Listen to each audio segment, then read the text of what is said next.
All right, Parashat Bechukotai. Now, I'm not going down the Ashkenazi route. You can do the Ashkenazi thing. It's enough that I became religious. Thank you very much.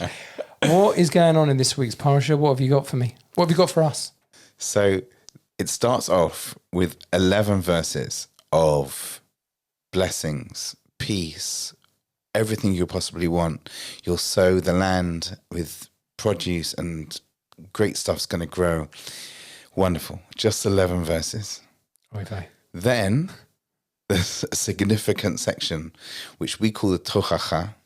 Elsewhere it's called the 𝗨𝗨𝗧, which is very, very, very painful to read. It's actually particularly painful, bearing in mind what we've been through over the last year. Very relevant. Very, very relevant. You know, everything that our 2,000 years of exile has been through and more. And we traditionally, that the person who reads it actually reads it in an undertone. They're supposed to go a little bit quieter. Some of them, what they do is they make the verse before a little bit louder, right, to give a contrast, but they're still saying it loud enough that everybody can hear. But they're really trying. We don't want to say this stuff.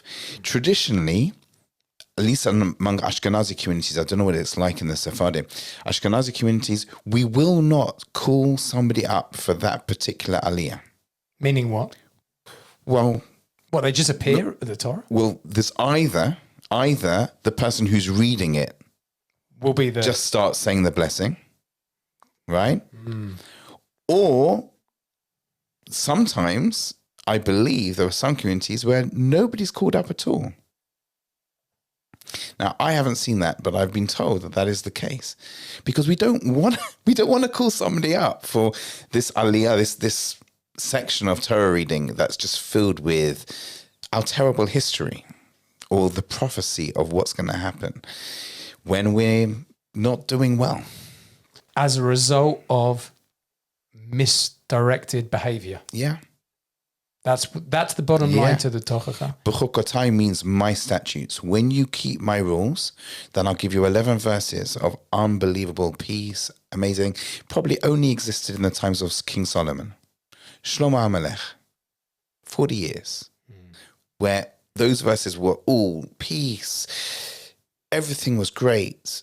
All the other nations of the world looked up to us to the extent that Pharaoh, king of the world's superpower, wanted his daughter to marry King Solomon. That's how great and respected we were.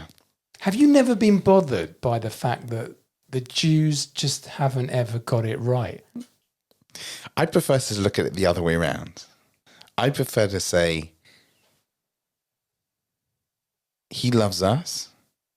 He expects a lot from us because he knows that we're great and we've got unbelievable potential for greatness. He's instilled, he, meaning the Creator, has instilled in us all of those things we need for greatness. And then he says, come on then. I created this world for a purpose. Let's do it. I believe in you. And we're good, but we could be better. It's the bechira of shit in your face, because it's like, I'm not doing it all. Yeah. People want to sneak out the back. Oh, why does God do this? And you're like, well, why are we because here? It's real. Because it's real. Bechira of shit means you have a free choice, but it's real. And that means there's repercussions. And in our generation, we don't like that. We just, we love the love and we just love.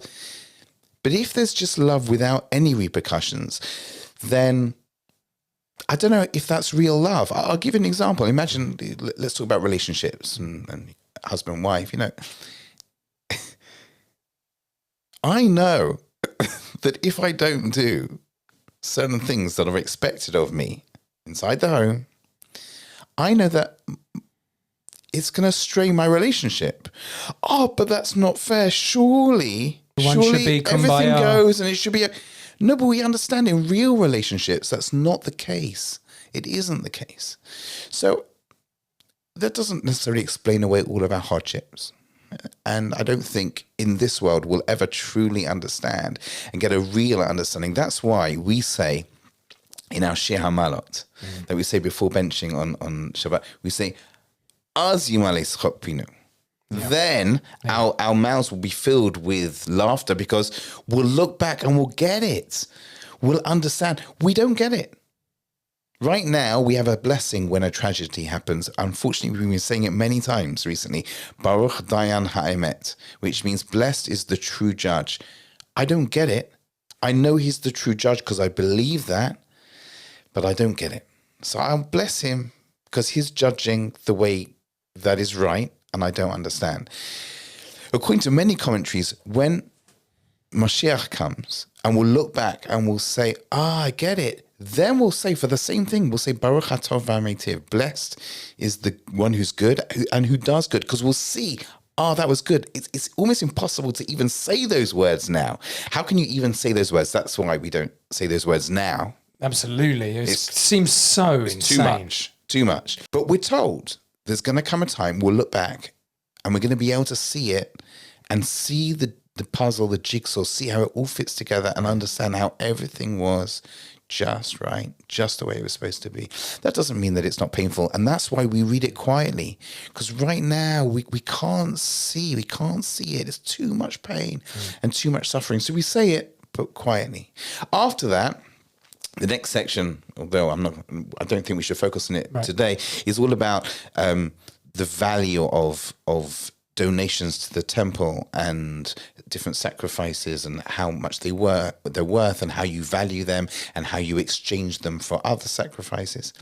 But I just want to focus, to me, at the end of the tochacha, at the end of this really, really, really terrible, painful, massive chapter.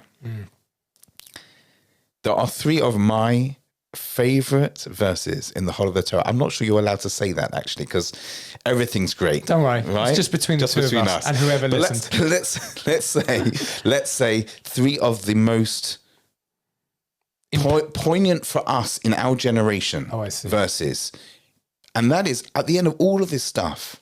Yeah, I'll read it. I'll read it to you. It's just beautiful.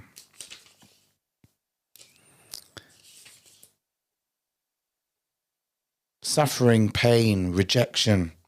וזכרתי את פרסי יעקב ואף את פרסי יצחק ואף את פרסי אברהם אזכר והארץ אזכר. I'm going to remember my covenant with Yaakov. I'm going to remember my covenant with Yitzchak. I'm going to remember my covenant that I made with Abraham.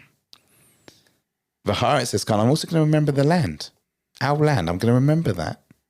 Despite everything you've done, despite all of the destruction of our relationship and our closeness, despite the fact that you turn to other things instead of focusing on growth and importance and wonderful stuff, I'm not going to forget our covenant and the covenant that I made with your ancestors.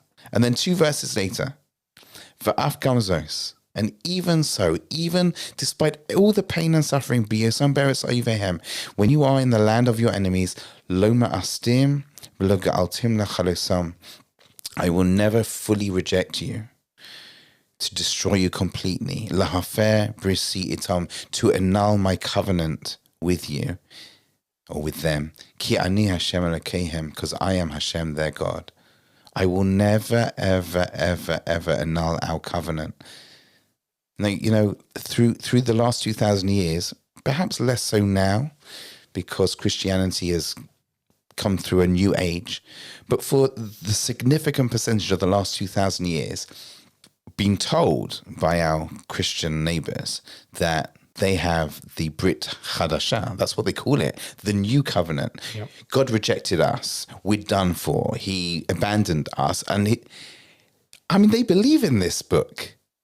It says it clearly. He'll never, ever, ever reject us fully, and he'll never abandon our covenant. This is us. He's our Father, and he loves us, and he's never ever going to abandon us fully. And then finally, the third of the verses is v'sacharti lehem bris rishonim. I remember again the covenant of the early ones, the first of the forefathers. that I took them out of the land of Egypt in front of all the other nations. I showed everybody alive at that time that this is my nation, and I'm willing to do unparalleled things just for them. Now, one of the things that I feel that I haven't brought out when I'm reading those verses is that the first of the verse is then the first of those 3 verses is not after all the curses. There is another curse in between the first of those verses and then the next 2. Oh. So I see in that something really, really crucial, that he's already remembering. I mean, God's outside of time, so I don't know what already means, but even when we're there, inside all of that pain and all of that suffering, He's remembering. He's remembering his relationship that he had with us. And he remembers he's never, ever, ever going to fully abandon us. Right? There, in the pain, in the suffering, in the middle of it, he's there with us. That is so crucial. You know, this... Which is for us to know. We need to know. We need to know that. The Zichronot of Rosh Hashanah is the 100%. same thing. Mm-hmm. Do you think people... the Jewish people, the main message, which is, like you said before, very uncomfortable for a comfy generation of sofas and mattresses and kick back and chill and go on holidays and blah, blah, blah, is the key thing just to get super real with this idea that this centralized idea is like, guys, we have a covenant, which is a contract, a deal. We have a deal with Hashem. There's 2 sides to the deal. He's never backing out. We always can be motivated to step back up. You do that as an individual, you do that as a nation, you're in. Bingo. 100%. I love looking at this. I think we understand relationships. The other things we don't understand, our relationship between us and our Creator is described sometimes as a master and a servant. It's difficult for us to understand that relationship because we don't really have that. No. Depends where you grew up, but we don't really have that. Mm-hmm. I love the relationship as described by Shlomo Melech, which is essentially husband and wife, or person and lover. Mm-hmm. That's clearly not the full extent of our relationship. But if you think about that, like I was saying before, we understand there's consequences in these relationships. You can't just do anything, right? It's like that meme, you know, that meme that was going around with the boyfriend and the girlfriend, and the boyfriend's turned around to look at the other lady. You can't do that, right? Because this is the one that you have committed yourself to. That's reality. Yeah, and the consequences are reality. Yeah. So, you know, Yom Yerushalayim is coming this week, and the reason why it's this week is because the 6-day war took place around Parashat Bechukotai. You know, I wasn't alive. I was born in 76, so some years later. Mm-hmm. But if you think about that, we're reading about this, and it looks like this is the end of the state of Israel. The Rabbanut had prepared spiritually every single public park to be a cemetery. Yes, I heard this. Because there just was not enough place for the whole Jewish nation, who are obviously going to be massacred because everybody had abandoned us, right? As they always do. Sounds familiar. And every single other nation around was ready to destroy us. And we knew. Everybody who was alive then knew. This is it. This is the end. And they were reading these words in the tochacha. Mm. But then, 6 days. Wow. He never, ever abandons us. Yeah, we go through difficult times, suffering, pain, but he's always going to be there. I really feel this every single year when it comes to Bechukotai, and then we got Yom Yerushalayim straight afterwards. This feeling that, look, however, Zionist a person happens to be, we all have to agree that we're not there yet. Okay, it's irrelevant. We can see that Hashem has brought us back and he's done tremendous, but we're still essentially stuck in exile. Yeah. We may have got our land back. We're still not there yet. We're still in the tochacha. We're still there. But we've got these sort of verses coming in the middle saying, yeah, but don't worry, I'm not going to abandon you. I'm going to take you out. Look, you obviously know people who are fighting at the moment. Yeah. If you speak to them, you hear the miracles that they're having.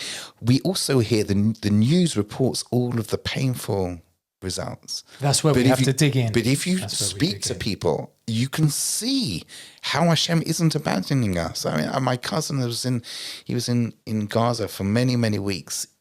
I saw him recently. He was just talking about the amount of times that he was saved beyond the natural. Right. Of course, we can say, this is not a proof of God session. No. When it's not, we're both online with that. That's not absolutely. But once we're online, we better open our eyes and see it. We better see that he's holding our hands. He's carrying more than 300 rockets were sent, drones, rockets, missiles from a country that would like us destroyed openly. And everything worked. Everything worked. Not one of them, there was one of our cousins, unfortunately, got severely injured. But we're okay. It's unbelievable. So there's that verse, the Jewish people remind ourselves we're never abandoned. We're never abandoned. Just to end, because I just want to, one of the most beautiful modern day works, I call it modern day, but one of the most beautiful modern day works is a work by Rabbi Salasnik called 𝗨𝗪𝗪. And that line comes from Shir HaShirim, Song of Songs by King Solomon, where he says, it's basically that it's a story about somebody who's sleeping and her lover knocks on the door and she's so busy sleeping she doesn't hear the knock, and then she wakes up and she realizes that her beloved knocked on the door but he's now gone. 𝗨𝗪𝗪𝗪, the sound of my beloved is knocking on the door, and I missed that opportunity. And Rav Soloveitchik writes, can you not see what's going on here with the creation of the state of Israel? Don't miss the opportunity. Your beloved Hashem is knocking on the door. Can you hear it? Can you see what's going on? One of the things he talks about is that for 2,000 years, Christianity claimed we were the abandoned lover. We were the abandoned child, whatever you want to say it. But it says in this verse, he will never, ever, ever break that covenant. He'll never abandon us. So that aspect, I think we're living through that. Neither of us were alive at the time, at the beginning of the state, but we ourselves are living through the proof. This verse, this is a verse for us. That's why I say it's one of my favorite verses. I believe this verse is truly our generation. We're showing them, no, we're still here. He still loves us. He's brought us back, even though you said that we're abandoned, we're never going to be.